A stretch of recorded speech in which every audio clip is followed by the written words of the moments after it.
Hello, civil branch से students सभी कैसे हो आप लोग। हम आशा करते हैं सभी ठीक होंगे। हमारी नेक्स्ट क्लास स्टार्ट हो चुकी है। प्लीज़ ज़्यादा से ज़्यादा स्टूडेंट आए और हमारी क्लास का ज़्यादा से ज़्यादा लाभ उठाए।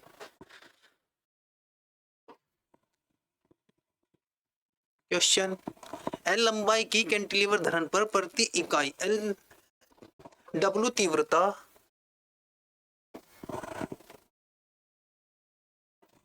तीव्रता या प्लीज यहाँ पे हमारे जो है ना प्रिंटिंग में प्रॉब्लम हो गई है। यहाँ एल की जगह डब्ल्यू है, ये भार है।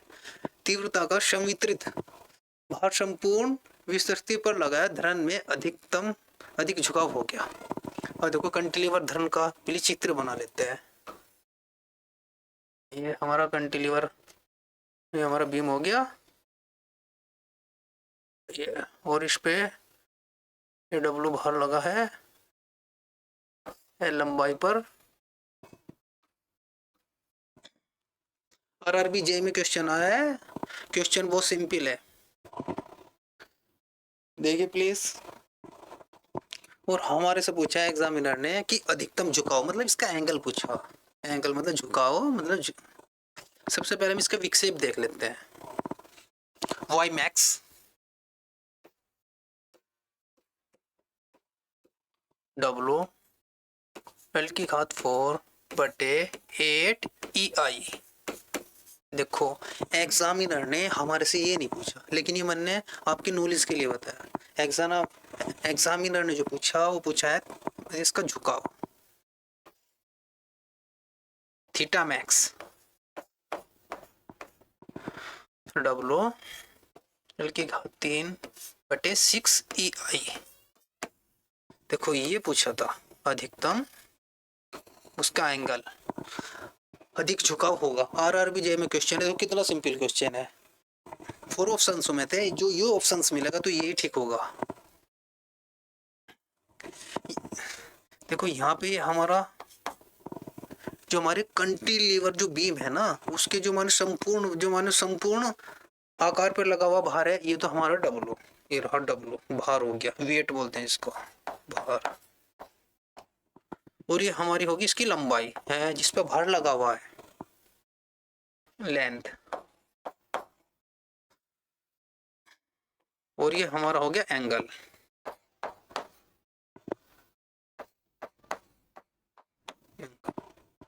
बस यही पूछा था।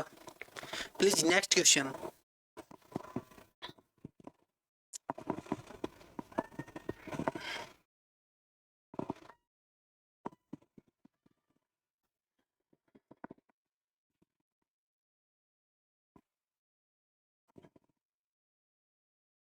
यदि किसी एकल प्रबलित धरन में प्रभावी प्रभावी गहराई d तथा उदासीन x की गहराई n है, तो धरन की उत्तोलक भुजा होगी।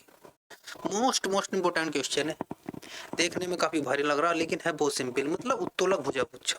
उत्तोलक जो होता है ना, उत्तोलक भुजा में सिविल ब्रांच में जेड से डिनोट करते हैं। उत्तोलक भुजा z बराबर d-x/3। कितना सिंपल है। ये हमारी उत्तोलक भुजा है।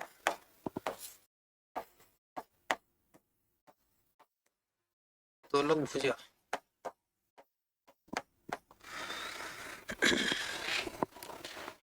ये एग्जामिनर ने हमारे से पूछा था। Please next question.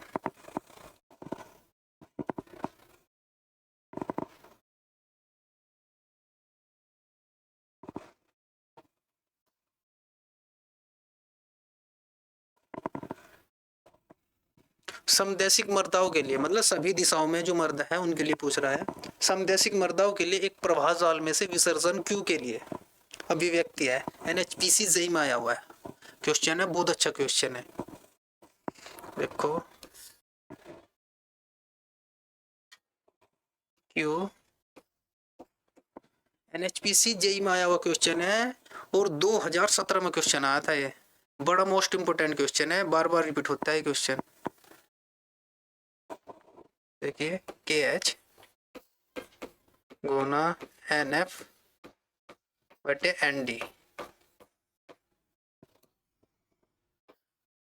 ये समदैशिक मर्दाओं के लिए विसर्जन है।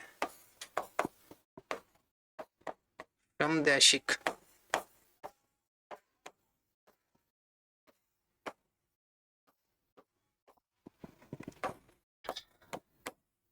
मर्दाओं के लिए विसर्जन।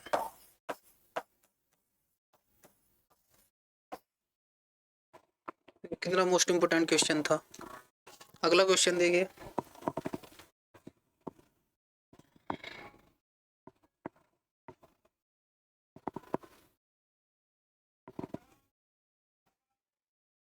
द्रव्य मध्यमान गहराई, द्रव्यमान मध्यमान गहराई के बारे में पूछा एग्जामिनर ने। और ये पता ना न्यूमेरिकल क्वेश्चन के लिए बहुत इंपॉर्टेंट है ये फॉर्मूला जो मैं बताने जा रहा हूँ, प्लीज इसकी ओर ध्यान दीजिए। द्रव्यमान मध्यमान गहराई,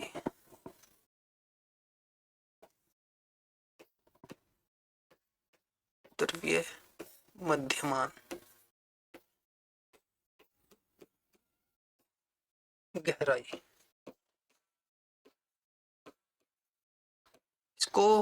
इसको हम स्मॉल m से डिनोट करते हैं। स्मॉल m बराबर a/p। यहाँ पे हमारा स्मॉल जो m है ये द्रव्य मध्यमान गहराई है। गहराई यहाँ पे जो ये है क्षेत्रफल है द्रव का।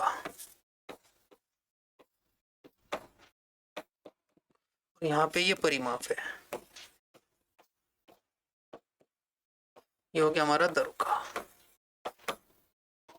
देखिए कितना मोस्ट इंपोर्टेंट क्वेश्चन था। अगला क्वेश्चन,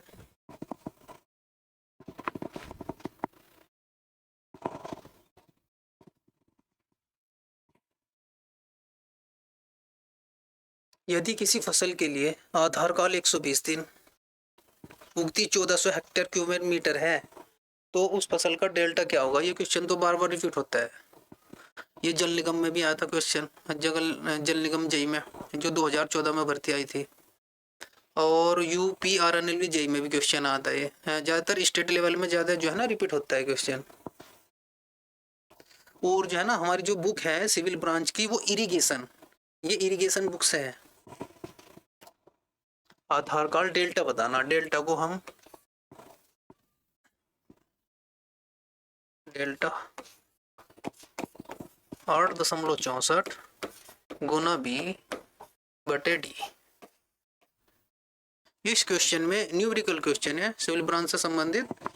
इसमें हमें देखो B का मान दे दिया और D का मान दे दिया। हमें B का मान दे दिया 120 दिन, 120 दिन, और यहाँ पे हमें D का मान दे दिया 1400। बस फॉर्मूले में मान रख दो और हल कर दो।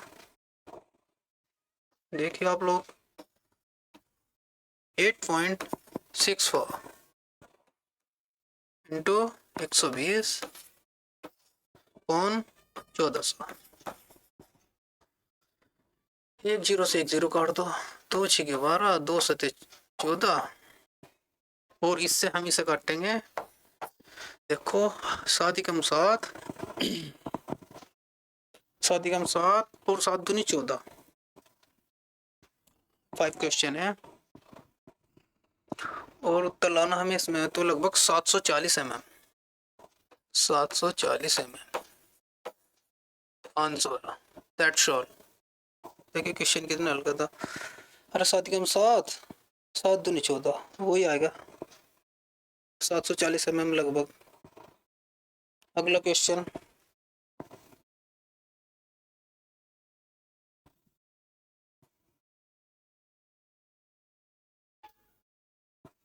नमन समीकरण का फॉर्मूला पूछा है, जल निगम में जेई में क्वेश्चन आया था। मोस्ट इंपोर्टेंट क्वेश्चन है। इस इक्वेशन को तो जो भी सिविल ब्रांच से संबंधित जिसने डिप्लोमा या बीटेक किया हुआ है इस फॉर्मूले को तो सभी याद करते हैं।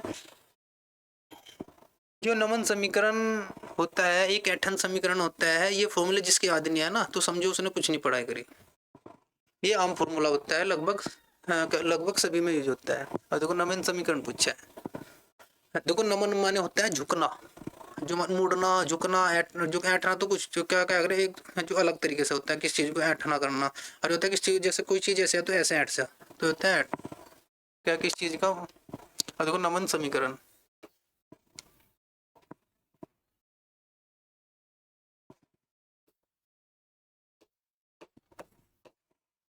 नमन समीकरण,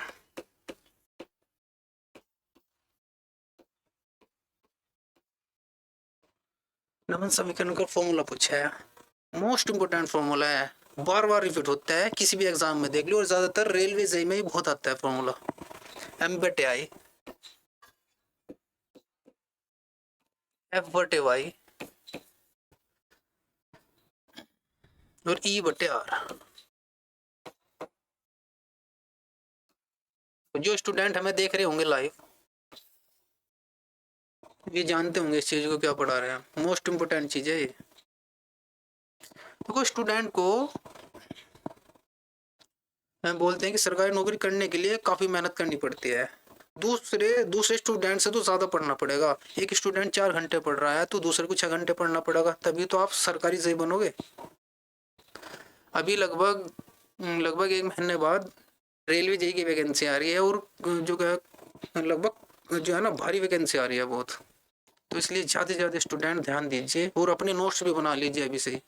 अब देखो ऐसा तो होता नहीं कि फॉर्म आए और आपने तैयारी चालू कर दी। जो स्टूडेंट लगभग 6 महीने पहले से तैयारी करता है या 3 महीने पहले से तैयारी करता है तो उसका तो आने के चांस होते हैं कि नंबर आ सके, लेकिन फॉर्म आते तो ही हमने तैयारी चालू कर दी, उनके कहाँ से नंबर आ जाए, उनका कोर्स ही नहीं पूरा होता। नेक्स्ट क्वेश्चन,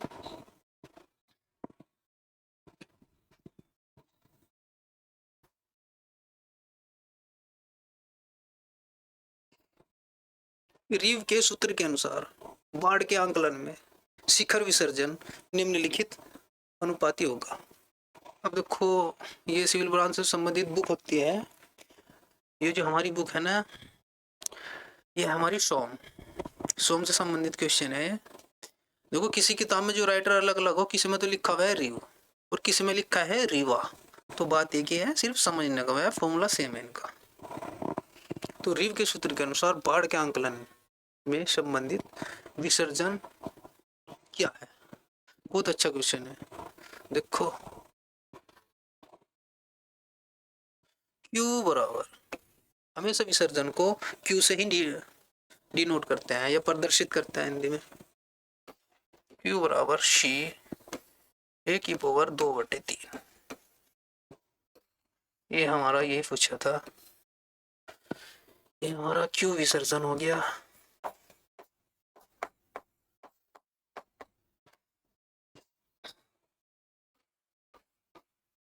ये इसका क्षेत्रफल एरिया हो गया।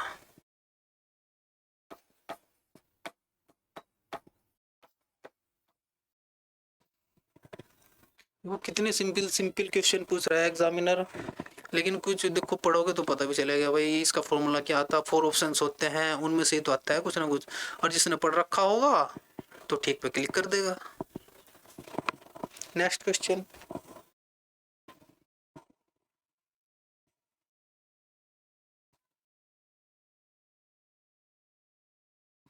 एक कॉलम जो दोनों सिरों पर हिंचिड है उसका क्रिपलिंग भाग होगा। देखो यहाँ पे हमारे प्रिंटिंग में थोड़ा मिस्टेक होगी, इसके लिए हम आप लोगों से सॉरी मानते हैं। यू भाग नहीं, बाहर है, ये रहा। अब इसको बाहर कर देते हैं, ये रहा बाहर हो गया। देखो अब तो जो हमारे सिविल ब्रांच से संबंधित स्टूडेंट है हमको लाइव देख रहे होंगे, अपना आप भी समझ लिया करो कि भाई भाग देने क्या भार होगा, इतना तो होता भी है। एक कॉलम जो दोनों सिरों पर हिंचिड है उसका क्रेपलिंग भार होगा। UP triple S C JE में क्वेश्चन आया है, मोस्ट इंपोर्टेंट क्वेश्चन है ये। अब देखिए आप लोग, दोनों सिरों पर हिंचिड है, तो देखो हिंचिड है तो उसका फॉर्मूला देखो, और दोनों सिरों पर हिंचिड है तो उसका क्रिपलिंग भार, तो पहले क्रिपलिंग भार का फॉर्मूला लिखो यहाँ पे, P पाई स्क्वायर ई आई बटे एल स्क्वायर। ये हमारा क्रिपलिंग भार का फॉर्मूला है। लेकिन इसमें कुछ ज्यादा पूछ लिया, ये नहीं पूछा, कुछ बढ़ा के पूछा एग्जामिनर ने आपके कि पूछा है क्या कि दोनों सिरे पर हिंचड है। तो जब क्या क्या कुछ चीज दोनों सिरे पर हिंचड है तो उसकी लंबाई बढ़ के ना तो आधी हो जाती है, मतलब हिंचड हो गया वो ऐसे टाइप में। तो हिंचड हो गया तो जैसे यहाँ से एल स्क्वायर है तो एल की जगह यहाँ पे हम L/2 हो जाएगी लंबाई इसकी, मतलब लंबाई आधी हो जाएगी। तो हमें एल की जो हमारे पास फॉर्मूला है इसकी पूरी लंबाई की जगह L/2 लिखना। इसका स्क्वायर हो रहा है तो L/2 का भी स्क्वायर कर देंगे।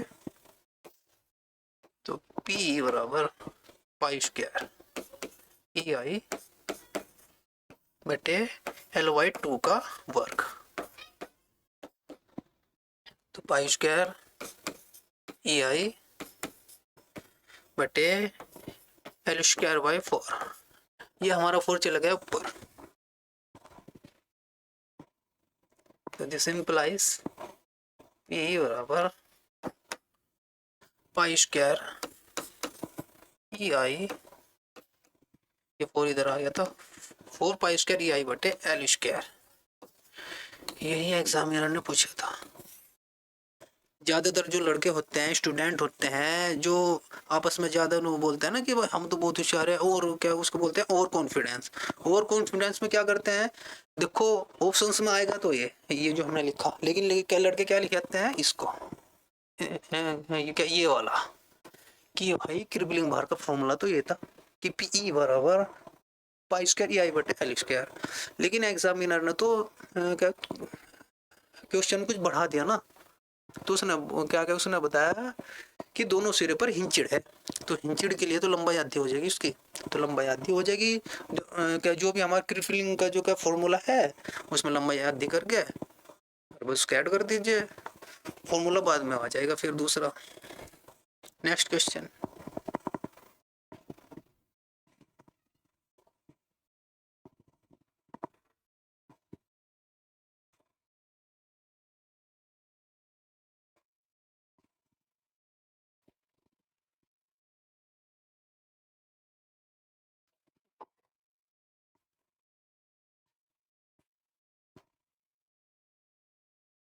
देखते हैं कि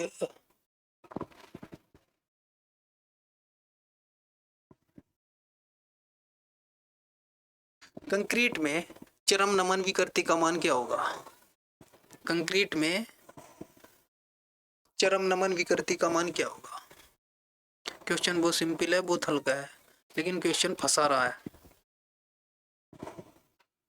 देखो कंक्रीट में चरम नमन विकृति का मान क्या होता है, बहुत ही सिंपल क्वेश्चन है। क्वेश्चन 9 देखिए अब जा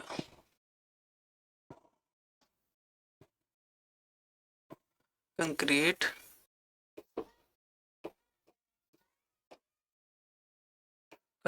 में चरम नमन विकृति इक्वल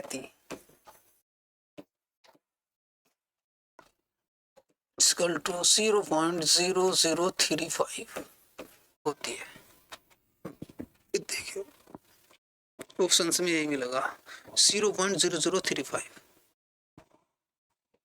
लेकिन इसमें ज्यादातर गलती कर देते हैं स्टूडेंट। ऑप्शंस 4 होते हैं, मिलते जुलते होते हैं, अब प्रॉब्लम हो जा, इसलिए ऑप्शंस गलत हो जा। ऑप्शंस गलत हो गया तो क्वेश्चन कट जाएगा।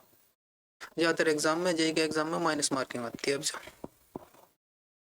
तो इसलिए ध्यान से पढ़िए, अच्छे से पढ़िए, और जो भी पढ़िए जितना भी पढ़िए स्ट्रॉन्ग पढ़िए।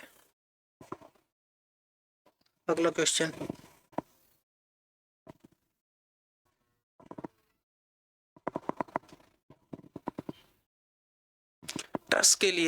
ट्रस के लिए कैंची में अवयवों की संख्या का फॉर्मूला क्या है। आरआरबी जेईई, देखो आरआरबी जेईई में 2 एग्जाम होते हैं जेईई के, और उसमें जो जो क्या लगभग उसको बोलते हैं फर्स्ट एग्जाम ज्यादा भारी नहीं होता, तो उसमें सिंपल क्वेश्चन आते हैं, उसमें पास होना जरूरी होता है। तो इसलिए इसको ज्यादा डीपली ना पढ़ा करो पहले एग्जाम को, इसको जो है ना लगभग ऊपर ऊपर से पढ़ लिया करो। कि ज़्यादा से ज़्यादा पढ़ लो, लेकिन ऊपर ऊपर से पढ़ो, ज़्यादा डीपली ना पढ़ो। लेकिन पहला एग्ज़ाम जब आप लोग पास करोगे तो तब क्या दूसरे जो बोलते हैं ना, दूसरे एग्ज़ाम में डीपली पढ़ना पड़ेगा। देखो आरआरबी जेईई में क्वेश्चन आ रहा है, ट्रस के लिए कैंची में अवयवों की संख्या का फॉर्मूला बताना। अब देखियो, n बराबर 2 से -3, सिर्फ ये पूछा था, n अवयवों की संख्या।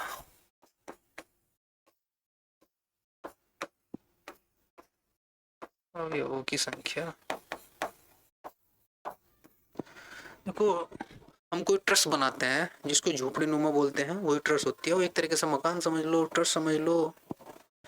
तो उसमें जो मानना क्या गया, उसको जोड़ने के जॉइंट भी होते हैं, रिवेट होते हैं, रिवेट बोलते हैं जिसको हिंदी में ग्रामीण भाषा में काबले बोल देते हैं, वही होता है। तो ये जो हमारा जैन है, ये है जॉइंट,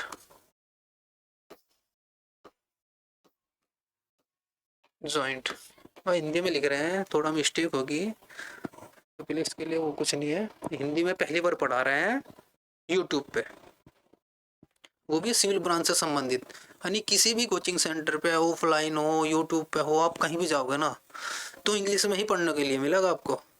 अच्छे से अच्छे ग्रामीण क्षेत्र से संबंधित जितने भी स्टूडेंट है, पहली बार हमारे YouTube channel Gurukul coaching Charthawal पर पहली बार हिंदी में जेईई की तैयारी करा रहे हैं। इसलिए ज़्यादा से ज़्यादा स्टूडेंट देखिए और अपने नोट्स बनाइए, जैसे समय से जब कोई एग्ज़ाम आए तो आप उन्हें पढ़ के अपना सिलेक्शन ले सके। अब देखो प्लीज नेक्स्ट क्वेश्चन,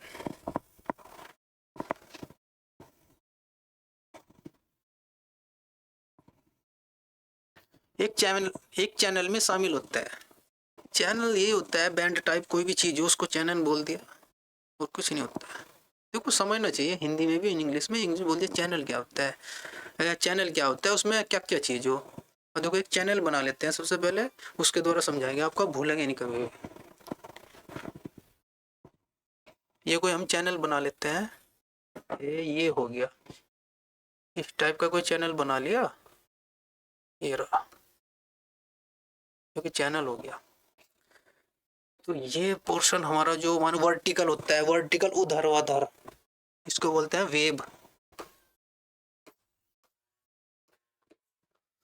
और ये हमारा होता है फ्लैंज।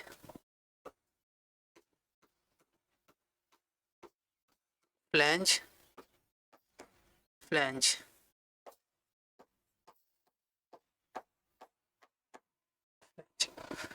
तो एक चैनल में शामिल होता है, तो इसका मतलब ये हल नहीं हुआ अभी। इसमें पूछा एग्जामिनर ने, तो एक चैनल में शामिल होता है, एक चैनल में 2 फ्लैंज और एक वेव शामिल होता है। ऑप्शंस में ऐसे ही आएगा, ऑप्शंस में ऐसे आएगा कि 1 flange 1 wave, 2 flange 3 wave, 4 flange 5 wave, ऐसे ही आएगा लगभग। तो इसमें होता है ना, तो इसमें होता है भाई 2 फ्लैंज 1 वेव। देखो मोस्ट इंपोर्टेंट क्वेश्चन है ये, इनको याद कर लेना चाहिए, हमेशा आते हैं एग्जाम में। Please repeat question. अगला क्वेश्चन,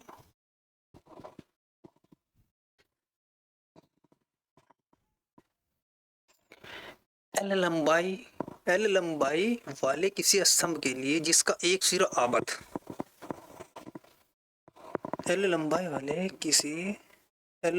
किसी स्तंभ के लिए जिसका एक सिरा आबद्ध और दूसरा हिंचड़ है, ऑयलर कपलिंग भार होगा। देखिए कितना अच्छा सिंपल क्वेश्चन है। मतलब इसका एक सिरा तो आबद्ध हो गया और दूसरा सिरा हमारा हिंचड़ हो गया।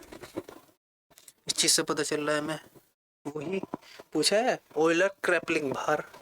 तो लगा लीजिए ई बराबर पाई स्क्वायर ई आई बटे एल स्क्वायर, ये फॉर्मूला लगेगा। लेकिन यहाँ पे एक सिरा तो उसका फिक्स्ड है और दूसरा है हिंचड, तो हमारी यहाँ की जो लंबाई है ना, वो लंबाई हो जाएगी हमारी एल बटे √2, ये हो जाएगी। तो इस फॉर्मूले में हमें इस एल के स्थान पर एल बटे √2 रखना पड़ेगा, तब जाके हमारा क्वेश्चन सोल्व होएगा जो एग्जामिनर ने पूछा है। अब देखिए पी बराबर पाई स्क्वायर ई आई बटे एल बटे √2 का वर्ग।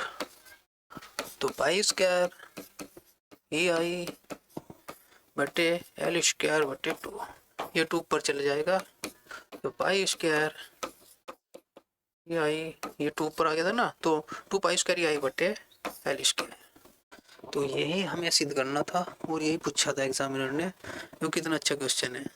बोलता हूँ ना, स्टूडेंट जो ओवर कॉन्फिडेंस वाले होते हैं ना, वे ज़्यादातर गलत कर देते हैं, क्योंकि सीधा क्रिपलिंग भार का फॉर्मूला लगा देते हैं, ये भाई हमने तो लिख दिया। और ये भी मिलता है ऑप्शंस में, लेकिन पूछा है तो ना, एक सिर आबद है और दूसरा इंचड़ है, तो वहाँ पे इस जगह जो लंबाई आई ना, ये वाली एल स्क्वायर, तो इसकी जगह L equal to L upon √2 आएगा, तब जाके क्वेश्चन हल होगा। अगला क्वेश्चन,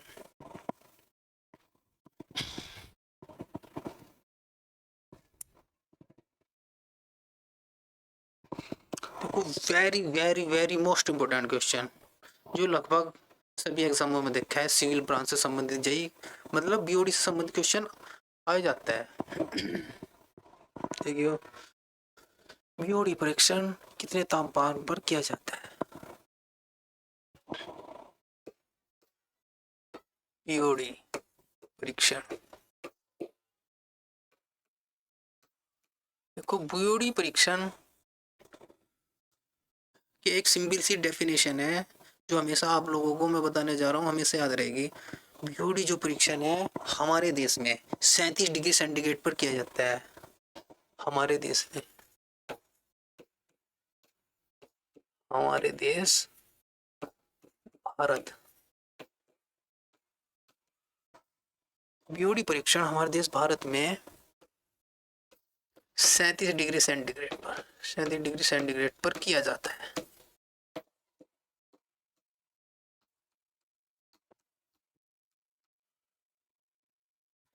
लेकिन अन्य देशों में 20 डिग्री सेंटीग्रेड पर किया जाता है। बट लेकिन अन्य देशों में, अन्य देशों में 20 डिग्री सेंटीग्रेड पर किया जाता है।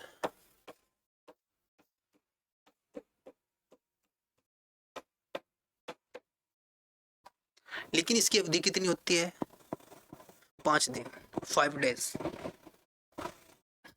अवधि, 5 दिन।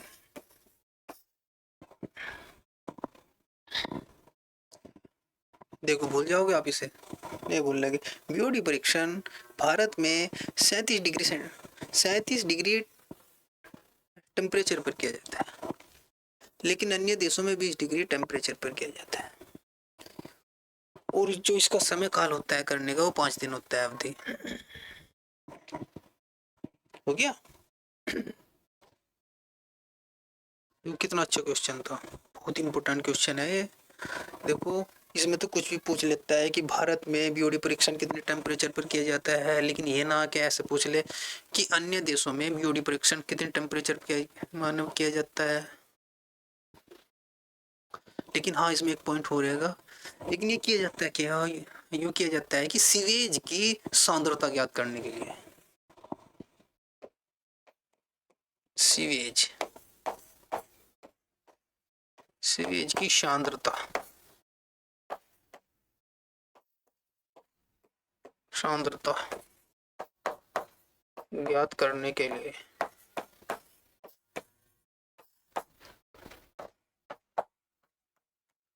किया जाता है।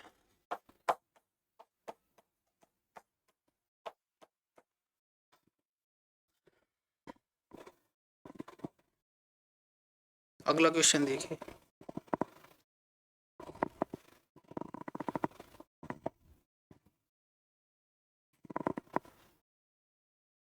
लेशी का परिमाप तथा विसर्जन, विसर्जन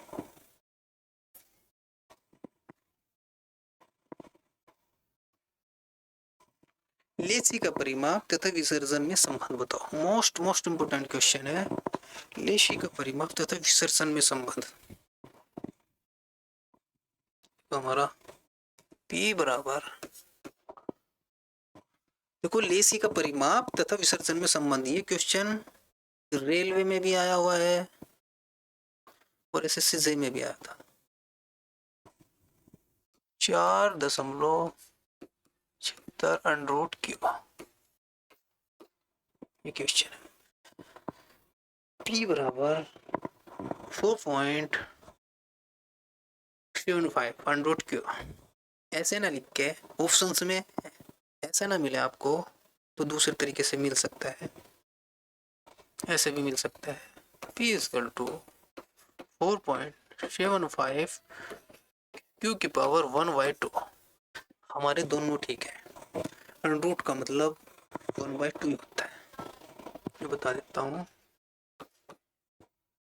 का जो होता है ना 1/2 होता है।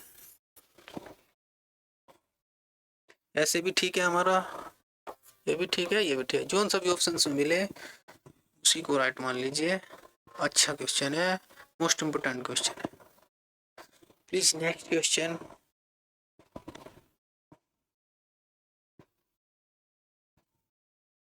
लंबाई L के एक स्तंभ का एक सिरावत तथा दूसरा मुक्त हो तो उस स्तंभ की प्रभावी लंबाई होगी। SSC में क्वेश्चन है। क्वेश्चन देखने में कुछ अटपटा टाइप लग रहा है लेकिन अच्छा क्वेश्चन। प्रभावी लंबाई देखो, सबसे पहले हम क्रिपलिंग भार का फॉर्मूला लिख देंगे। P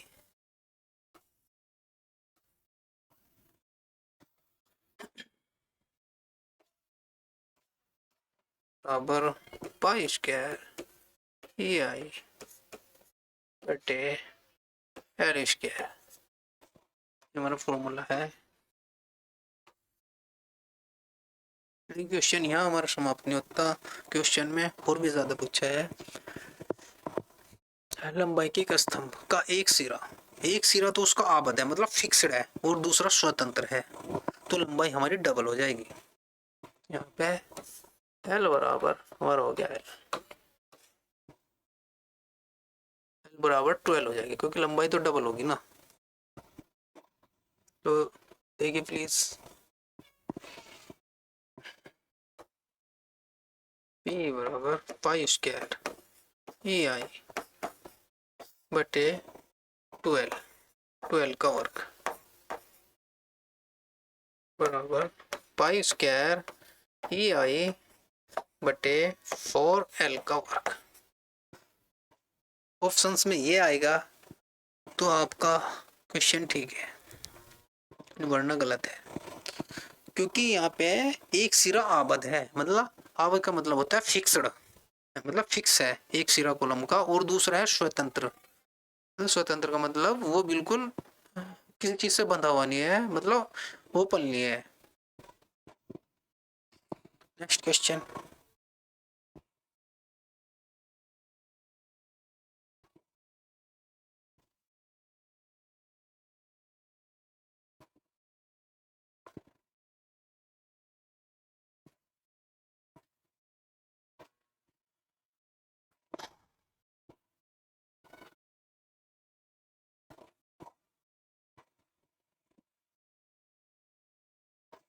प्लीज आज के लिए इतना ही।